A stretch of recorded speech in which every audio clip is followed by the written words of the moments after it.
So Jey Uso won the Royal Rumble. He's yeeting all over the place, all over everybody. That's gross. You know what I mean? Jey Uso is going to be doing it, but the question is going to be, who will he pick as his main event opponent? I use the quotations because I don't know if Jey will actually be in the main event of WrestleMania Night 1 or Night 2. Today, what we're going to do, you and me, we're going to go through Jey Uso, possible matchups that he could be involved in. Who could his opponent be? Who would he pick? Would he pick the ring general?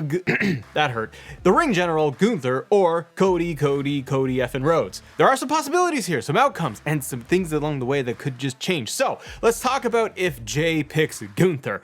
Personally, I think that this is the most likely scenario because Gunther already came out right away on Monday Night Raw to confront him. Cody did not. It would have been kind of cool, I think, if on Raw they had both champions out. If Cody came out and Gunther came out and they just they talked and they chatted a little bit together.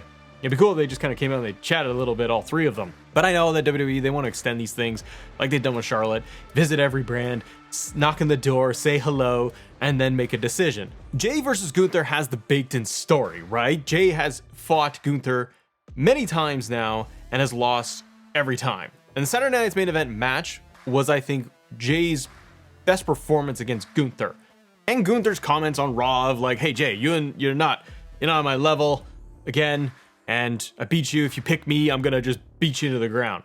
There's so much in there for Jey to work with of overcoming the odds and becoming a world champion, doing it on his own, no bloodline, no family, no nothing, and defeating Gunther, somebody that he has tried to take down several times now.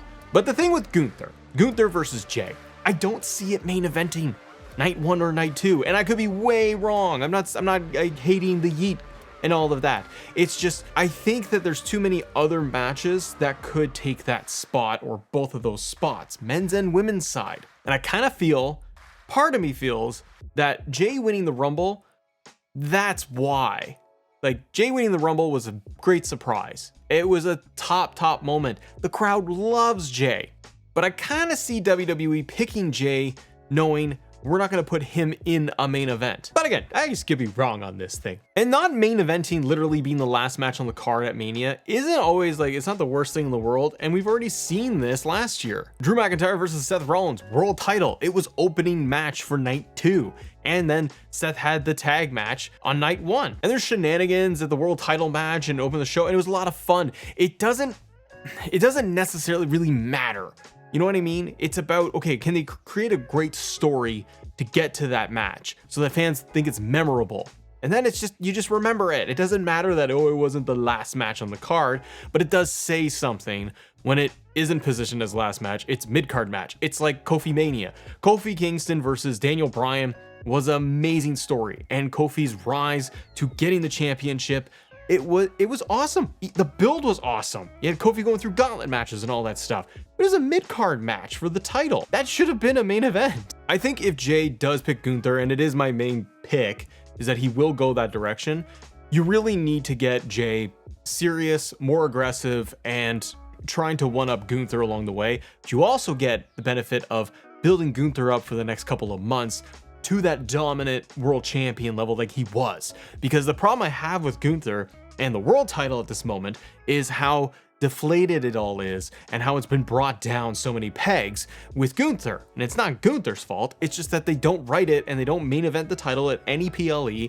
It's not always featured, and they make Gunther have like a confidence issue. And so he's always kind of like insecure. And now all of a sudden he's better and he's like, I'm going to destroy you.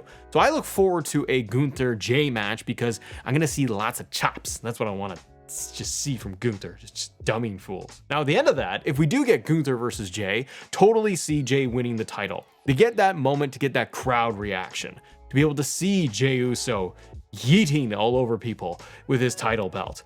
That's what people want to see. But what about Jey versus Cody Rhodes? Cody's in an interesting position because he just came off of the ladder match with Kevin Owens. Thought the ladder match was fantastic. It told a great story.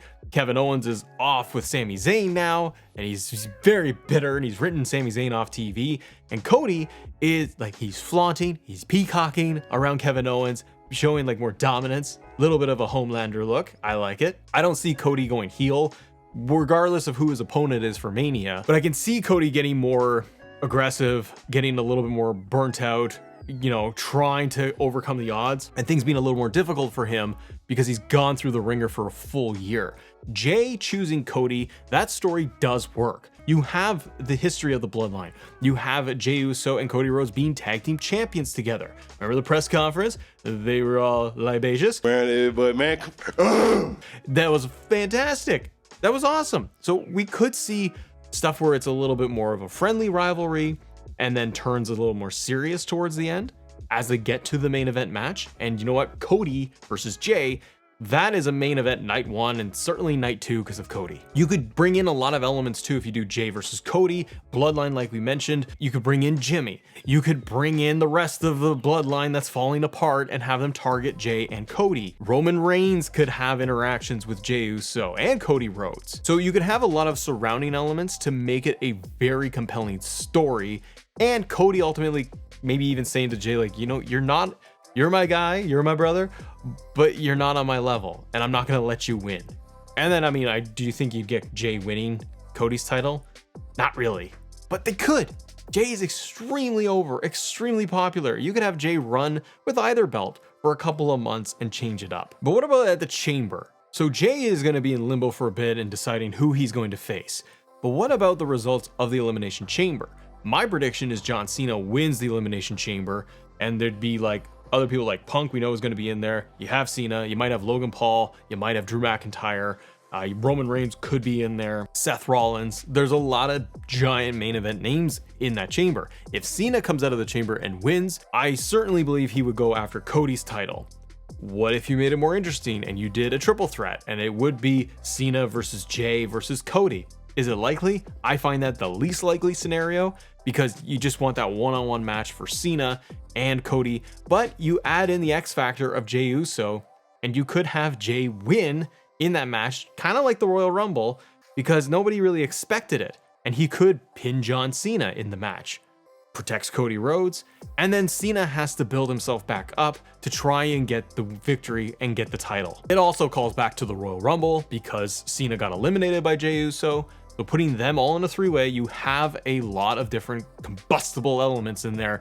Cody just being on the brink of falling apart, having to push himself so hard, Jey trying to climb up as the new guy, trying to get the main title, and Cena trying to break the record. So a lot of it all together, it really could work. It would tell an amazing story. Plus, you don't necessarily have Cena on TV every week to be able to promote Mania, and you have Jey there all the time, same with Cody. A lot of people too were not happy that Jey won the Rumble. They felt Cena should have won, Punk, Roman, other people. They felt like it was either a surprise that was like amazing, or you know, the internet is just like, why'd you pick Jey Uso? It's ridiculous. I had to take a step back and look back at all of this myself because did I expect Jey to win the Rumble? No, he was like the 10th guy on my list to win this thing. Didn't expect it. And most years with the Rumble and who they decide is going to be the winner, you get like just like the most obvious person and you're like, oh, well, of course they won. And then of course it was Alberto Del Rio. Of course it was Sheamus. Of course it's Roman Reigns. Like you get very obvious picks and then you're not very excited by it. Or they pick people that you don't want them to pick, like an Alberto Del Rio, and you're just disappointed. But then they surprise you with a Jey Uso, and a lot of people are not happy about it. And I don't really know, like, I'm trying to unravel that a little bit. Everyone's got their picks. Everyone has who they think could go to main event WrestleMania. But I think having Jey win, we have to look a little bit further back and say the WWE audience is massive. It's global. It's bigger than us. It's bigger than the people that follow stuff in dirt sheets and what's going on and who's going to get pushed and not and all this stuff. There is a larger scoped audience. Jey on Raw, his entrance for like winning the Royal Rumble and then coming on to Monday Night Raw to open the show, that entrance, by the time he started talking, was almost into 10 minutes. It was more than 5. Jey has the longest entrances. He got so much mic time, more and more over the last year. He is getting that. He's not on every single PLE, but the crowds are there. They are chanting Yeet when he's not on TV. He's outselling merchandise across the board. People love Jey, and I think it's because they loved his story from the pandemic with the bloodline to breaking off, becoming his own man, becoming main event Jey Uso, and here we are today. And I think WWE is rewarding that, and they see that there's a massive fan base that are pushing him on a weekly basis. And we see Jey with just the big entrances, but he's doing, and he may not be like the best, you know, bell to bell guy in the ring, but a lot of the top guys over history were not. Cena is not a 5-star match guy. We have the 5 moves of doom. If you are somebody that lived through the era of John Cena, like from winning world title, like Thugonomics, and especially when he just became regular John Cena, he got booed. He got booed a ton because it was all the same and they were bored of him. And Jey Uso doesn't have some great match, you know, arsenal of moves to use every single week, but he gets the loudest reactions on Raw. For baby faces, it's like Jey and Punk, Seth, Drew, they get the loudest pops. And for baby faces, Jey and Punk. So I think when we look a little bit further back, you can see why WWE picked Jey Uso. It's a great story to tell. And I think that if he goes for Gunther or he goes for Cody, you are able to pull all of his history as a tag team partner that he talked about on Raw, then getting into it with Roman Reigns and the bloodline with Sammy and his brother and Solo, and then the dismantling of it and the stories they told, and losing to Gunther numerous times, and eventually capturing the Intercontinental Championship and then dropping it. But they have a massive amount of story and history with Jey, get fans behind him even more, and get him to that title win. Now, I really do think that Jey would win the world title.